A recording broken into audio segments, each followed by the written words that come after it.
Welcome, everybody. My name is Linda Sossenheimer, and I'm here with Emily Johnson and Jamie Troyer as the three of us continue on with our final 2020 Primary Prevention of Intimate Partner Violence presentation. This series started in August, and we will continue through May as planned. This is our last session for this year, and then we will be taking a break in January and reconvening with a different look and a little bit different forum in the final 4 months of our grant, which will run through end of today. We are following up with part 2 of our resources and engagement. We have again 2 speakers this week. We have Claire Mosby and Carolyn Conley. They're going to be giving us some more information about their programming, what's happening in their communities and in their departments, and hopefully share some great information with all of you. Claire has been working for the Utah Domestic Coalition for nearly 3 years. Prior to coming to Utah, Claire lived in St. Louis, Missouri, where she worked as an immigration case manager for a long-term transitional housing program. Claire hopes to increase the understanding and primary prevention of domestic violence in the state of Utah, and her goals really have aligned really well with our program. So we've been fortunate to have Claire join us. I think this is your 3rd time, Claire, so thank you for coming. We've also got Carolyn Conley, and Caroline is a social worker with Wasatch Behavioral Health. She has served on their domestic violence treatment program for 2.5 years, and this has included facilitating both men's perpetrator domestic violence group and a women's perpetrator domestic violence group. She has done some training on performing evaluations and recommendations for domestic violence treatment. She also facilitates with their dual diagnosis program, which is often very common in both the perpetrator and the recipient of domestic violence. And she works alongside with the Utah County Health and Justice Substance Use Division. Prior to working at Wasatch Behavioral Health, she's worked with youth populations and families in residential treatment centers and schools treating a wide variety of diagnoses. She bleeds blue and red with a master's degree from social work at the University of Utah and a bachelor's in psychology from BYU. We're so lucky to have both of you here. Just a little review. We are in our 5th goal of this program. We're talking about prevention resources available at the local, state, and national levels. Again, we have no disclosures. And nurse contact hours will be available through our participating in this program. You just need to make sure that you answer and participate in the post-session polling question. Social work, same thing. Just make sure you participate in the session questions at the end. As discussed, we will be reformatting our second half of the year. We will be having symposiums. We will be meeting once a month, probably for a 3-hour period. A couple other things, EMS, we continue. Jamie, correct me if I'm wrong. I have February 10th, which is the 2nd Wednesday every other month for the next EMS. You can contact Jamie for that. Trauma Grand Rounds as well, which are the next one is Thursday, January 21st. Jamie and Emily have been participating in quite a bit of outreach on Twitter, Instagram, and Facebook. You can look for them on Twitter at U of U Trauma, Instagram. You might want to take a picture of this. It has some underscores on there, but they've got some great posting on Instagram. And then you can follow them on Facebook on University of Utah Trauma Services. So this is also a great way to find out what's happening. Thank you very much for joining us today. I'm going to pass the time on to Claire. The time we have together today, I do really want to help you all know easily and quickly where you can go or who you can call for help or support immediately. I know that a lot of probably what you've learned about throughout this education series and I don't know, all these months that you've been attending these workshops and hearing from people, it's a lot of information, a lot of education. And I always want to say, like, and I've probably said it when we talked before, and I recognize again some names, so it's great to have this time together again, but you don't have to know how to do it all, and you don't have to be able to do everything for everyone. The biggest piece you can do, I think, is like know where to go to get answers, and know where to go to refer patients who might be experiencing intimate partner violence. So I want to help you really know just quickly, easily, where do I go for, for this right off the bat, and then hopefully you'll feel good about that and can remember some more in-depth pieces. I think what Caroline's going to share with you after me is going to help to really explain what some intentional programming and support does for people who are experiencing intimate partner violence or who have perpetrated abuse in their relationship as well. So I think this will be a great session for you, I hope. So my goal is really just that, to make sure you know how to find and connect with these resources so you can refer and share those options with patients, and so that you can get support yourself. That's it. And I would love to answer any questions. I think there will be time towards the end, and I'm happy for anyone to reach out to me otherwise if we don't get to it today, or if you have other sort of considerations you'd like to talk through with someone. At the Domestic Violence Coalition, we work across the state and can support and answer those questions, or no matter where you are and what your education or understanding around intimate partner violence and resources is. So immediately, here's one kind of resource I would suggest remembering. This is if you forget everybody else, everything else. If you can get a hold of this phone number and call, the advocates on that line will be able to connect you with the specific services and support in your area, wherever you work in the state of Utah. I imagine most folks, or I could be wrong, are located around the Salt Lake Valley or Wasatch Front, and that's great. But if you're not, these people can help you connect with services wherever you are. So it's a resource, a domestic violence resource link line. We call it the link line, but it's not just going to be able to help with domestic violence or intimate partner violence. They'll share resources for sexual violence, child abuse, human trafficking, homelessness even. They can help kind of loop you back or link you back to those resources within your community. What these advocates on this line can also do is help you as a healthcare professional. So they don't have to talk with the person experiencing abuse or harm in their relationship. They can talk to you. They can provide support to you. They can help you safety plan or think about ways to take care of yourself as well if you've experienced or have seen something and you're not sure what to do. You can always call and like, I had this case, but I'm not quite sure. And they can talk through that with you. It's 100% confidential and free, and they're 24/7 to help out with whatever the need might be. This is a program that's run out of the Utah Domestic Violence Coalition, and it's staffed with some part-time advocates, also volunteer advocates, and all of them have gone through at least one, usually multiple 40-hour trainings, victim advocate trainings, and they specialize in crisis calls as well.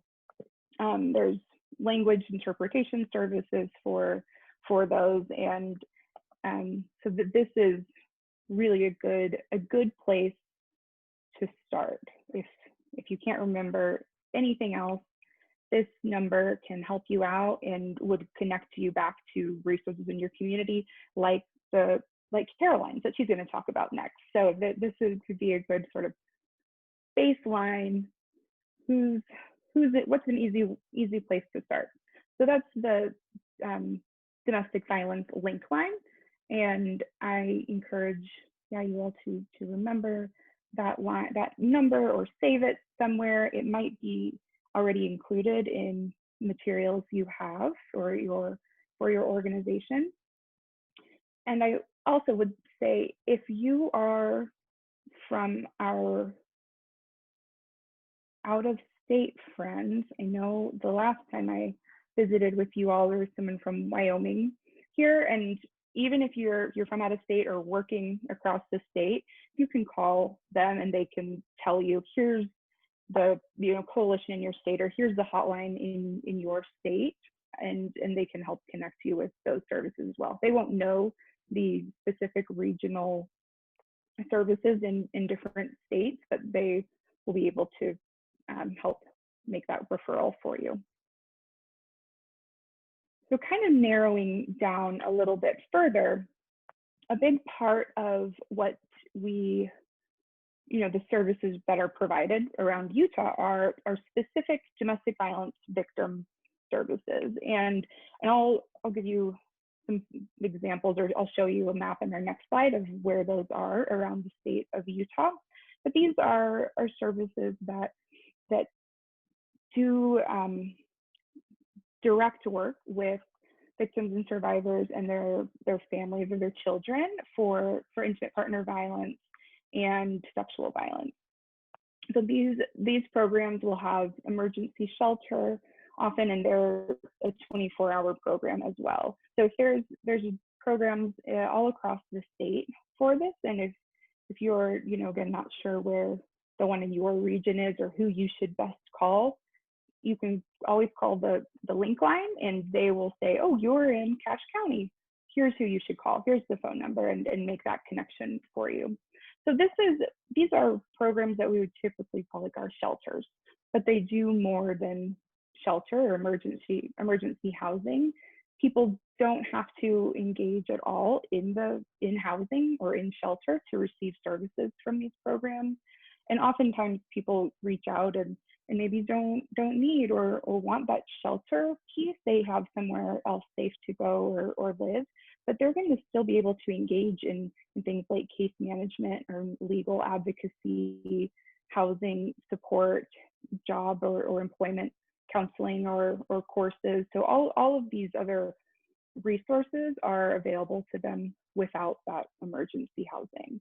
But these programs will have that as an option if it's needed. So what I've done is just dropped a little star next to where all of these domestic violence service providers are around the state of Utah, and listed them on the side with a number corresponding to them on the map. And I'm happy for you all to have a copy of this slideshow. Jamie has it and can send it out, or however. Yeah, thanks, Jamie.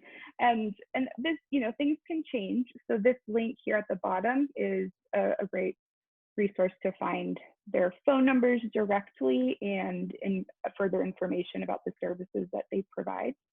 But as you can see, so these programs are all across the state, and they're unique and very helpful because they also are confidential programs.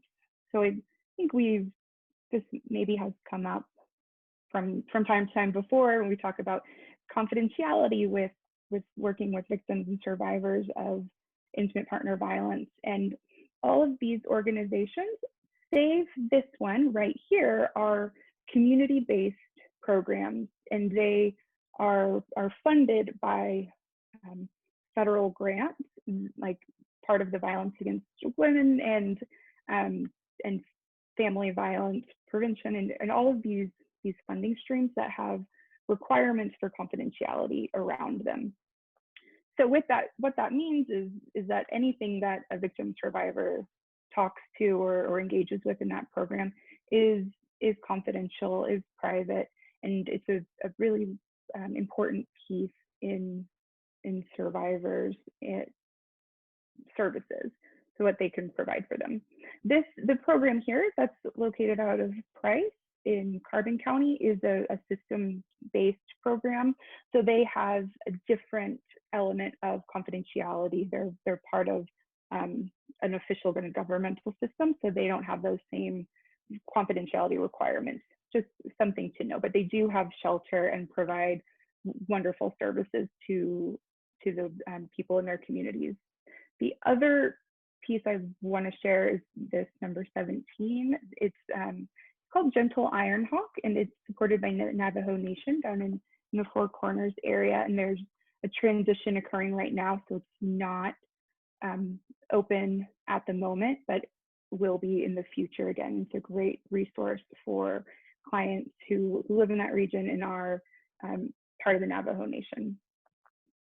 Does anyone have any questions? We'll get to that as well as we get to question and answer time, but I want to be sure I leave plenty of time for Caroline to share about the resources of her organization too.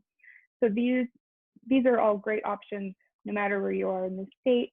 You can be connected with them. They all have this 24-hour answering system, so their hotline advocates will answer and be able to talk to you or talk to a patient you're working with right then and there as well. Services in Wyoming, I know that comes up and we're close to them, and there's a lot of cross work with patients coming from Wyoming and people within this system also working in Wyoming.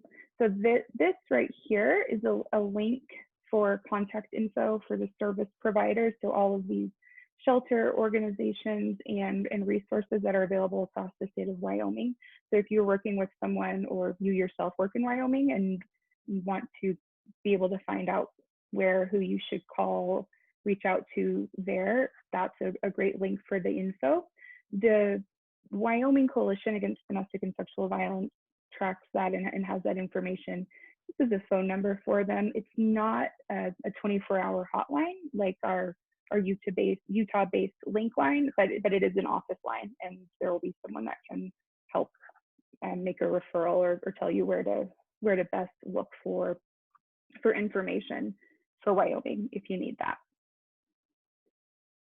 And then nationally, if you just want to talk really broadly or reach out to a national organization for support, the National Domestic Violence Hotline has a 1-800 number and also a text talk option for people who are deaf or hard of hearing.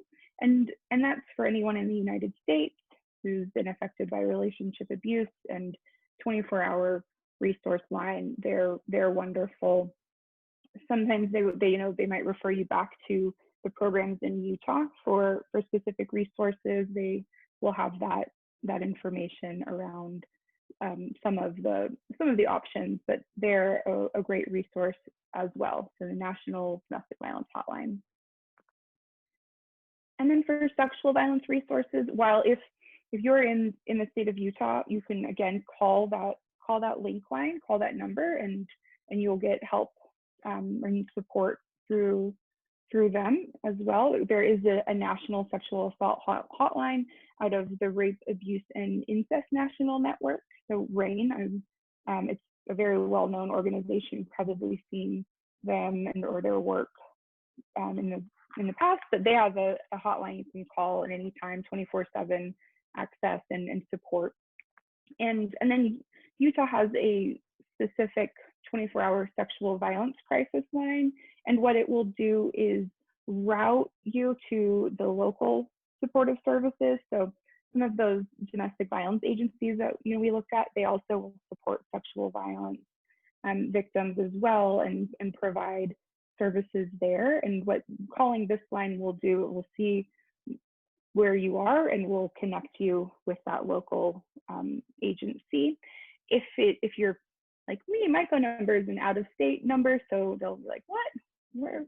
We don't know what the services are in Missouri, but you can still give them a call and it'll still connect you, or call the Utah Domestic Violence link line, and they'll tell you the numbers directly where to go. Those are the main statewide, community, regional and national resources I want to share with you today. And really just to go back, this right here, can you see? Yeah, circling it would be a great just one-stop shop for getting connected back into your community, getting connected and getting resources for whatever it is you need. So that's my leave you with. Linkline will help you out if you're looking for support. And with that, that's what I would like to share with you. I'm happy to answer questions, or if we'll just. Caroline Conley. I'm a social worker. I work at the Wasatch Behavioral Health, and I've been on their domestic violence treatment team for the last 2.5 years. There's our contact information. So first off, I thought I would just talk about our process. So we are one of the many resources that Claire has just shared and talked about. So this is going to be like a little more intimate look at what a resource looks like.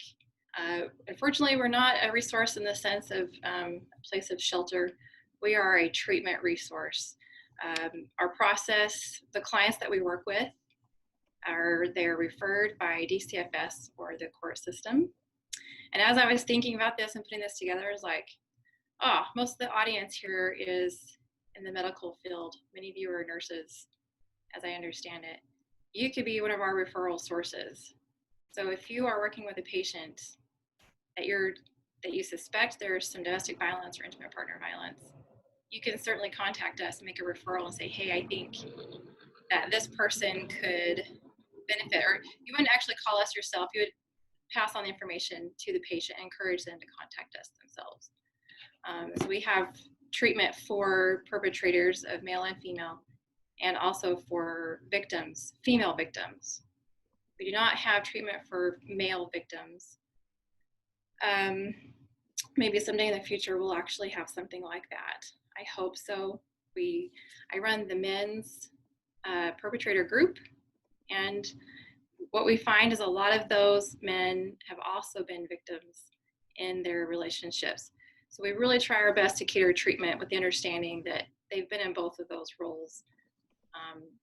They're not monsters, they're not perpetrators all the time. A lot of them have been victims in many different ways. So referrals, DCFS court, and now you can be that. What they do after the referral is made, they contact us and they have an orientation with a secretary who does some initial paperwork and gets them scheduled with a qualified domestic violence provider. So I'm one of our treatment team's probably about 6 members right now. We're all qualified to do a domestic violence assessment. So then they'll show up and we'll spend about an hour, maybe 2, just talking with that person and getting all kinds of information, which looks a little bit like this. Oh. All right. So when they come and meet with me, I'm initially getting all of their background information. I want to know what things were like for them growing up. I want to know what their dating relationships were like. I want to know what brought them here at this time. I'm going to look at their ACE score. I know that you guys have talked about the ACE before. I think Dr. Franchek, one of her presentations, talked about that. That's the adverse childhood experiences. And that using the score on that kind of helps us get an idea of would this person benefit from treatment. We also use something called the IPV. It used to be called something else. This is the new name, but it stands for Intimate Partner Violence Risk Needs Evaluation, I think. Anybody else can correct me if I'm wrong. But we use that form to also determine what their treatment should look like as far as how long they should be engaged in treatment and what the risks are that they'll offend again. So it also takes a look at that. It looks at mental health, looks at criminal history, substance history, attitudes towards women, attitudes in relationships. This is generally for men, but we also use it for women if we see that they are in the perpetrator role. Campbell Danger Assessment.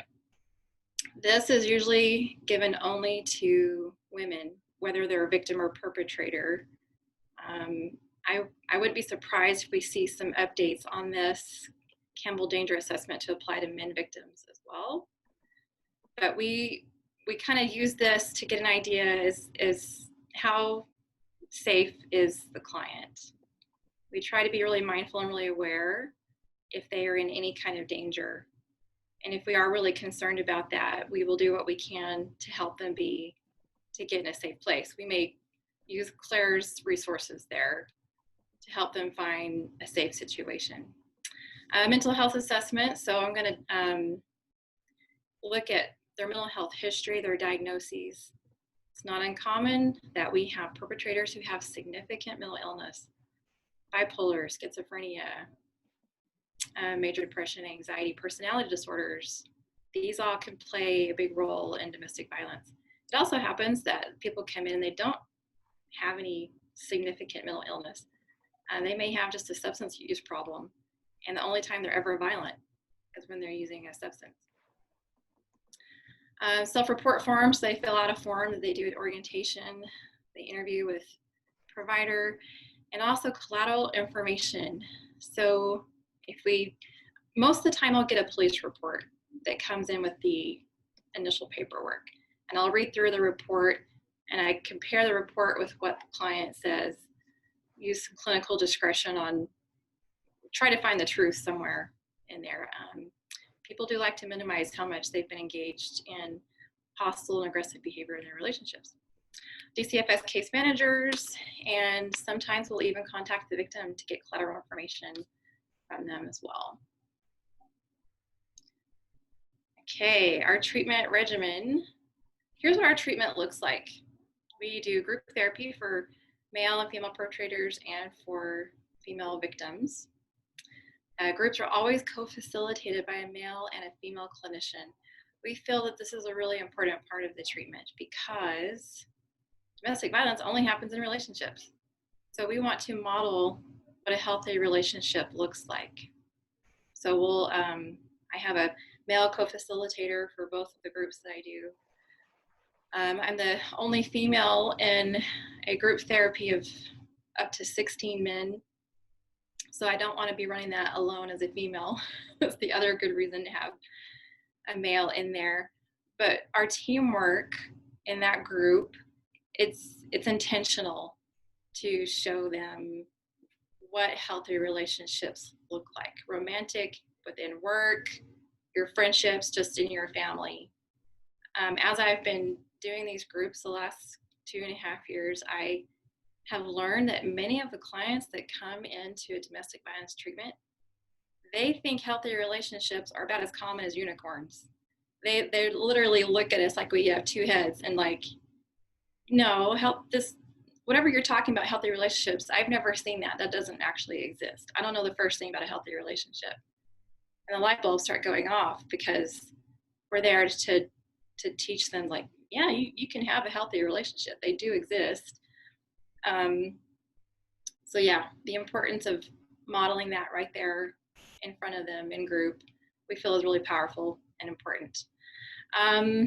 Sometimes individual therapy is recommended. We don't always recommend individual, but sometimes when you do the mental health evaluation, it's apparent that they really need some of that one-on-one help. Sometimes they're not appropriate for group therapy. They may have some barriers and challenges that make it really hard for them to be successful in a group setting.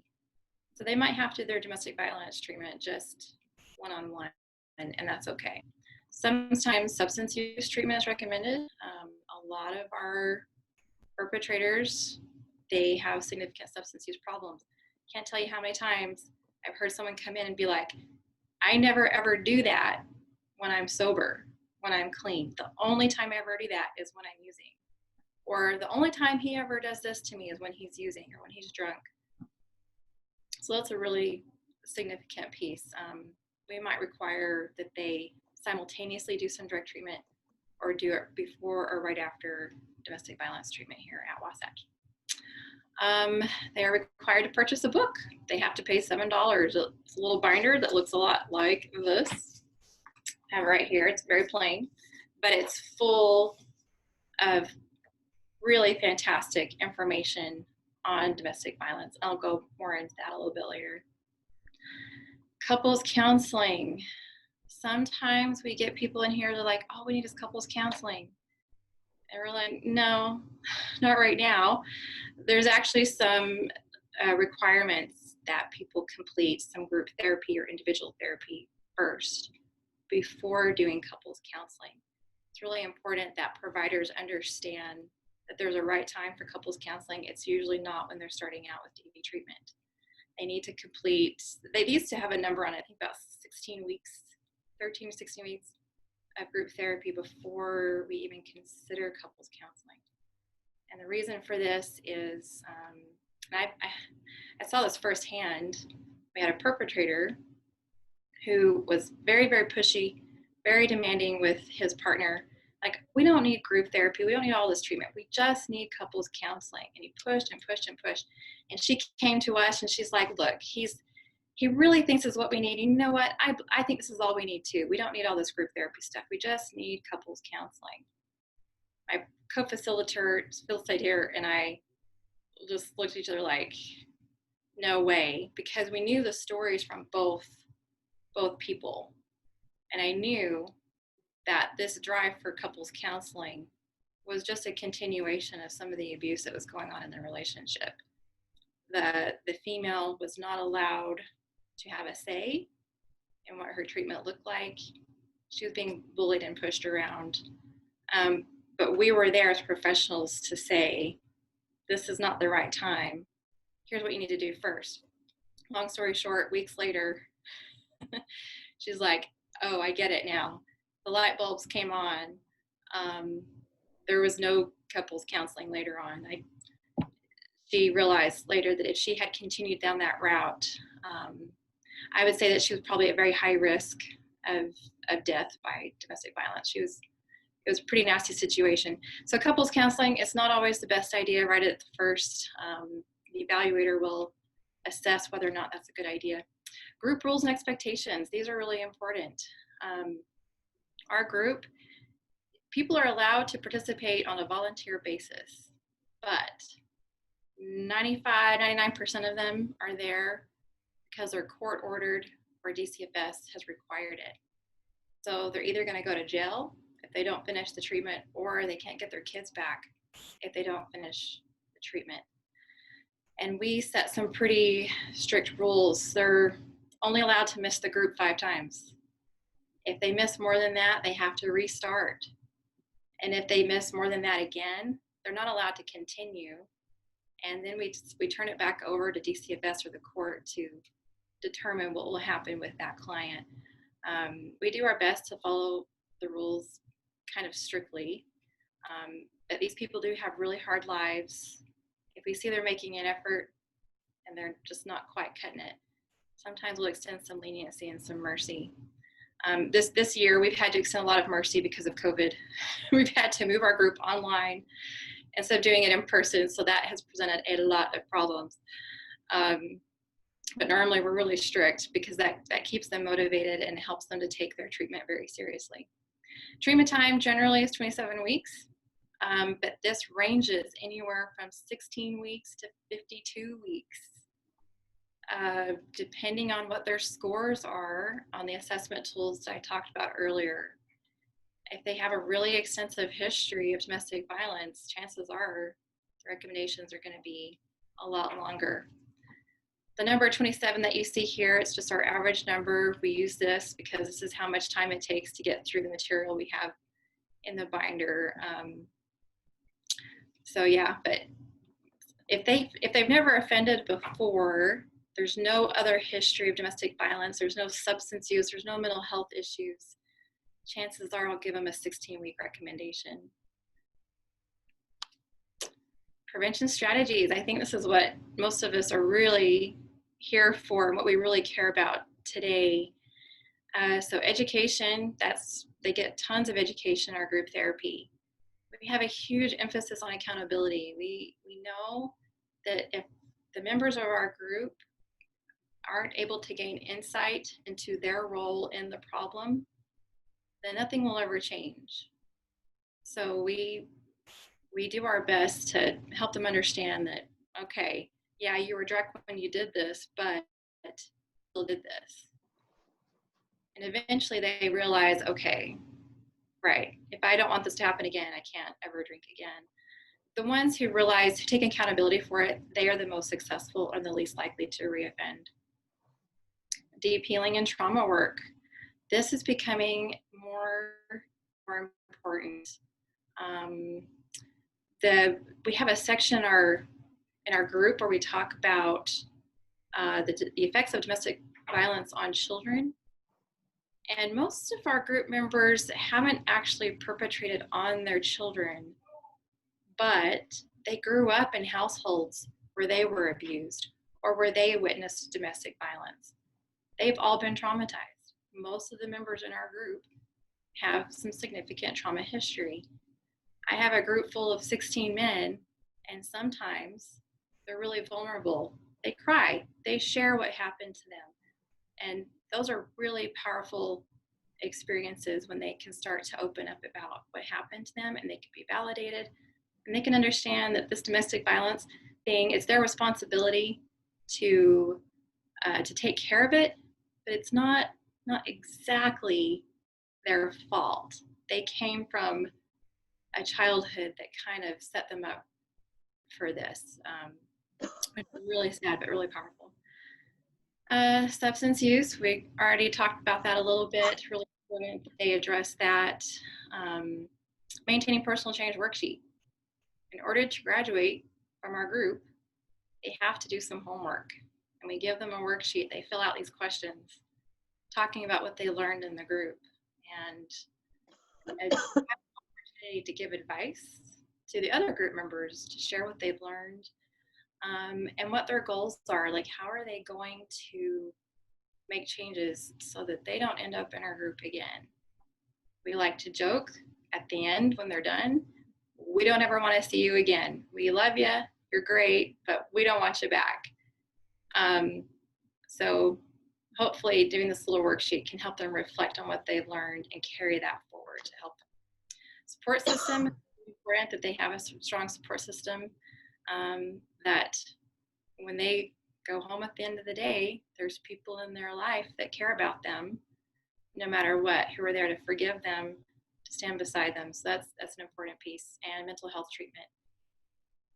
If I have a client come in for an assessment and they have a bipolar disorder, they're not going to be successful at never reoffending unless they are treating the bipolar.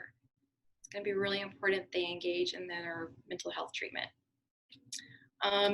And treatment for adolescents. So not only do we have groups for adults, but we also have group for teenagers. And this is really important for prevention, right? We got to start when people are young. Children who've been exposed to domestic violence are a lot more likely to continue the cycle. The name of our group is Moving Toward Healing. It's a 9-week psychoeducational group for youth. It takes ages 17 and under. Someone on my treatment team, she takes care of the group. I've never actually participated in it, but we do have that available. It does not run all year long like our other groups. And group topics, how am I doing on time? Are we okay? Okay. Group topics, so the binder, like I was saying, we talk about what domestic violence is, we define it. We talk about stages of change. Are they in pre-contemplation and contemplation? Are they in stages of, are they ready to take action for change? What does ambivalence look like? Victims have a really hard time leaving a violent relationship. And so we talk about what that's all about. We talk about self-esteem and how self-esteem has impacted victims and perpetrators. Do some anger management, teach them some coping skills. We have a section on relationship skills where we bring in some marriage and family therapy types of information and research. We talk about sexual respect. This is a heavy section. I feel bad for a new client whose first time in group is on sexual respect because it's kind of an intense topic, but we're not afraid to talk about the real issues. It's really important that people understand what's okay and what's not okay for intimacy. And then the effects of domestic violence on children and responsible parenting.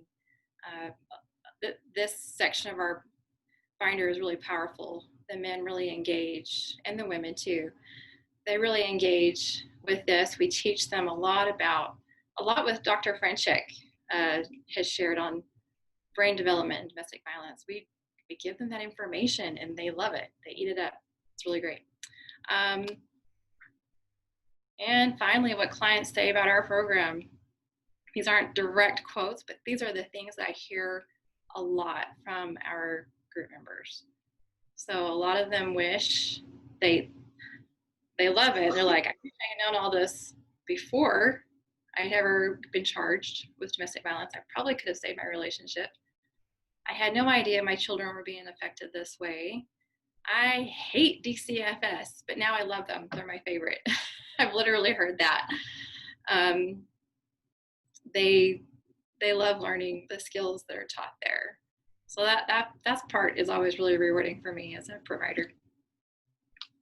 And other things to note, our agency in particular is a Medicaid client only. We used to take self-pay. We kind of sort of do a little bit, but really we take Medicaid clients. We're LGBT friendly. Probably 5 years ago, you never even considered LGBT having domestic violence issues, but they do. And we have a safe place for them to come. We have participants from that community, and that's working out well. And that is about it. If you have any questions, you can contact me at that email address and phone number. You can also contact Jill Curcio. She's our secretary. And yeah, she can help you out with getting set up with treatment. And that is it. Caroline, there was one question that we had in the group chat. Is there a venue for family members, siblings, parents, or children where they can learn how to not allow specific behaviors from the abusing family member? Are there resources, or do you teach anything like that in your organization? As a whole family, not as a whole. How to not allow specific behaviors, maybe empowering family members? Is that beyond the adolescent group? So we do the group that can teach the adolescents, and then, but you're talking about victims. Yeah, is this siblings, parents, children? Nothing beyond the group for the adolescents, and then if they're the main client, you know, if they're coming in for a perpetrator assessment or victim assessment, they get the treatment. As far as bringing a whole family together, we don't have anything like that. Does that answer the question? I think so. I think that's great. Do you know, Claire, of resources? Yeah, I have a take on this, and Janet, I don't know if this would be helpful to you, or depending on where you are in the state as well.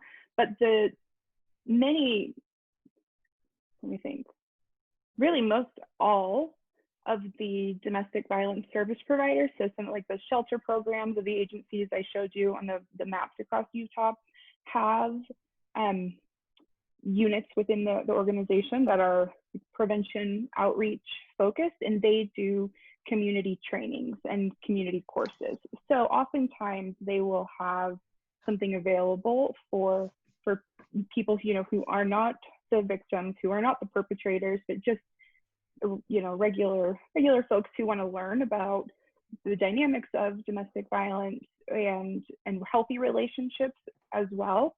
And in some of those courses that are optional and available free for the community, where they don't have to be like a court order or involved in any sort of relationship to attend, but they will touch on pieces of that to promote the intolerance of violence within relationship and violence within the home, and also start introducing ways to navigate resources and talking to people who might be experiencing abuse or who might be perpetrating as well. So depending on where you live, Janet might be able to tell you where to check out and see if they have anything coming up that could help with that. But also your local agency either way would be able to help facilitate some of those conversations with family members if that's something you're specifically looking at to be helpful. But if you want to tell me where you are, or email me separately. I'm just listening to the conversation here. It's in general, really. I mean, I'm in Salt Lake County, but you know, I've heard the interesting thing that's bringing this up to me is my kids over the years, who are now all adults, but were teenagers. It was impressive how common this was among their peers in high school. And my kids were like, Mom, I didn't even know what to say. Or, or if my kids were around their friend who was, and they were witnessing what was going on between their friend and their boyfriend, let's say, it was intimidating sometimes for them to speak up and say, hey, did you just say that to her? Or did you just push her? Or did what? And they got better over time because we'd talk about it at home, but I'm not an expert, but we have kind of zero tolerance for that kind of stuff in our own home. But when they're outside of their own home and in the environments that they're in, I was kind of lost. I wasn't really sure. I said, talk to your school counselor, let them know. But of course, you don't rat on your friends at school. And so, it became kind of an interesting conversation with my teenagers at the time. But I just wondered where, if other youth came, where do I direct them when it's not them being perpetrated? Yeah, that is a great, so important, and really a foundational part of primary prevention in preventing violence from occurring at all is working with youth and changing that behavior as youth and recognizing that, wait, that's not normal, that's not okay, that's not safe or healthy, and I'm not okay with that. So it's one piece to be able, Janet, like you're talking about, to recognize, no, this isn't okay. Like your children maybe noticed, I don't like this, I don't like that my friends are doing this. But then how do they have the skills to address that within their friend group or their school or whatever their social community is as youth? And it's not something that's, I think, been really widespread in our country and in Utah for a long time. It's increasing. So there are agencies, so like South Valley Services in Salt Lake County does a lot of training and work with schools in the county and talks about exactly what you're bringing up. The YWCA has also in Salt Lake, has a new prevention funding stream that they were able to hire someone new to build a new programming like that. And that person is going into the schools virtually now, but is building those programs up. So they're starting to have those sort of education pieces and conversations with youth around violence in their relationships, whatever that might look like, and is starting to give them new tools and skills and those resources as well. So it hopefully won't always be such a difficult situation where youth don't know where to turn or how to have a conversation with their friends or with their schools or whoever it is. So I'm hopeful of having worked in the schools for 8 years. I was a school counselor for quite a number of years. Caroline, or both of you probably have heard of SafeUT App. We've had students who, Janet, when you talk about kids don't know where to go and they don't want to rat on the friends, I do think one of the great advantages of that SafeUT app is that young people would put in comments like that about their friends. It can be done anonymously. It would be followed up with. We've had that multiple times, and it not only has it saved lives for suicide prevention, but also for bullying and concerns over safety of their friends and or a family member even. So Caroline, I don't know if you have worked with SafeUT before in the past. Those are really good tools to have and to know about. And you can download it on your phone, and it actually does not have to go. It can be an adult putting something in as well. That's a great resource, Linda. I guess one of the questions I would have also when it pertains to prevention, Caroline, we talked a little bit prior, last week on the idea of that again, we're often working with this reactive phase, but in a lot of these perpetrator programming and classes that you're putting on, share with us the types of impacts that it has actually on primary prevention. So family members that are involved, how is it preventing future violence or incidents that may occur? Yeah, those that have actually completed treatment are statistically less likely to reoffend. So we have some good research that says that treatment is effective, that it is making a difference, it's doing something. They're pretty motivated. It's easy to think that people who have already offended, that they're just monsters, this is just who they are, they'll never change.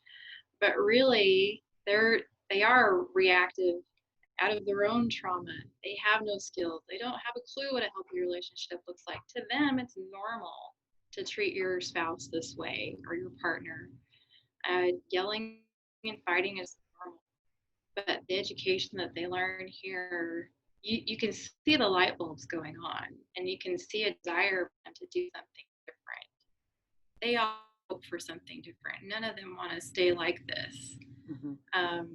So we rarely see people come back to us. It has happened before. I have one client that did come back to us after he was in for many, many weeks. And it seemed like he was really getting it. The desire was there, the accountability was there. He was clean the entire time he was in treatment. Why was he coming back to treatment? And it wasn't because our program had failed him. It was because, well, in a sense, I guess you could say we did, because we didn't push hard enough the trauma work. So this individual had endured sexual trauma in childhood that had never been treated, never been addressed. He'd been diagnosed with ADHD, intermittent explosive disorder.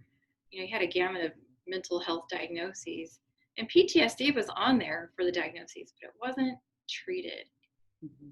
So he ended up going back to substance abuse treatment he'd gotten high on meth and reoffended in a pretty severe way. So he went back to substance use treatment where they happened to have an EMDR therapist there. He did some EMDR. He came back here after he finished treatment there, and the way he presented was totally different. Mm-hmm. The guy was so calm. The whole time he'd been in DV treatment before, he was a little bit wired, like all the time. He looked like ADHD all the time. But when he was with me after treatment, he was calm and no pressured speech. He was optimistic. He was really in touch with reality. It made a huge difference. Mm-hmm. So yeah, the importance of doing trauma work is a major role, I think, in reducing reoffending and preventing it in the future. Right.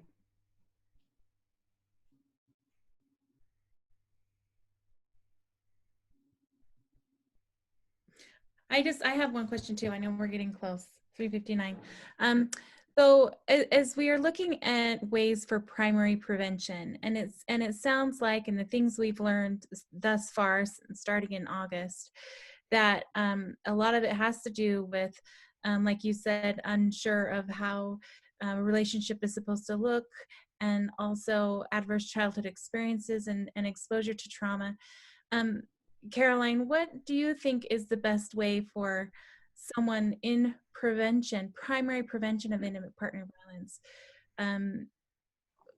What do you think the best way to do that is? The best way teaching in school? Is it, I mean, how, you know what I'm saying? A good question. I don't know that I have a really super straightforward answer. We need a whole culture shift. There's so many things that are affecting domestic violence these days. I think having a presence in schools is good. Whoever was asking, I think it was Jenna, was asking about, what is there for kids who aren't in it, but they know what's going on? Are our schools teaching about this? I don't know. I don't know if they have time to teach about this. Right. Our teachers understand what domestic violence looks like. Would they know how to help a student that they know is going home to a place where parents are arguing and fighting all of the time? So yeah, doing a greater education.